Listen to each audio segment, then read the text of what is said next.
എല്ലാവർക്കും നല്ലൊരു ശുഭരാത്രി നേരുന്നു. വീണ്ടും കണ്ടുമുട്ടാമെന്ന പ്രതീക്ഷയിൽ ചേച്ചി ലൈവ് വൈൻഡപ്പ് ചെയ്യാണ്. വിധിയുണ്ടെങ്കിൽ നമുക്ക് വീണ്ടും കണ്ടുമുട്ടാം.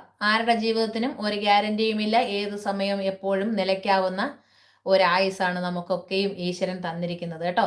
അപ്പം ഏത് നിമിഷവും നമ്മൾ ഈ ഭൂമിക്ക് കഴിക്കാനുള്ള ഒരു വെറും ശരീരം മാത്രമാണെന്നുള്ള ചിന്താഗതിയോടുകൂടി മുന്നോട്ട് പോവുക. ആരെയും വേദനിപ്പിക്കാതെ ഇരിക്കുക. മറ്റൊരാളുടെ മനസ്സിനെ കാർന്നു തിന്നുന്ന വാക്കുകൾ ഉച്ചരിക്കാതെ ഇരിക്കുക. നമുക്ക് മറ്റൊരാൾക്ക് കൊടുക്കാൻ പറ്റുന്ന ഏറ്റവും നല്ല സ്നേഹ സമ്മാനം ഒരിക്കലും പലിശയോ പൈസയോ ഒന്നും കൊടുക്കണ്ട. നമുക്ക് ഏറ്റവും മുതൽ മുടക്കില്ലാതെ കൊടുക്കാൻ പറ്റുന്ന ഏറ്റവും ഇതെന്ന് പറഞ്ഞാൽ നമുക്ക് അവർക്കൊരു നല്ല വാക്ക്, ഒരു സമാധാനത്തിന്റെ വാക്കുകൾ, ഒരു സ്നേഹ സന്ദേശം നമുക്ക് കൈമാറാം. അതിനാർക്കും പലിശയും മുതലും ഒന്നും കൊടുക്കേണ്ടതായ ആവശ്യങ്ങളില്ല.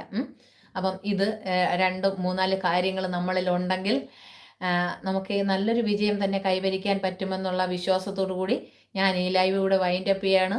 അപ്പോൾ ഇത്രയും നേരം എന്നോടൊപ്പം വരുന്ന എൻ്റെ പ്രിയപ്പെട്ട മക്കളുമാർക്കൊക്കെയും ശുഭരാത്രി, സുഖനിദ്ര. വീണ്ടും കണ്ടുമുട്ടാം എന്ന പ്രതീക്ഷയിൽ ടാറ്റാക്ക് ബൈ. ഒരു മാസം കഴിയുമ്പോൾ നമുക്ക് അടുത്ത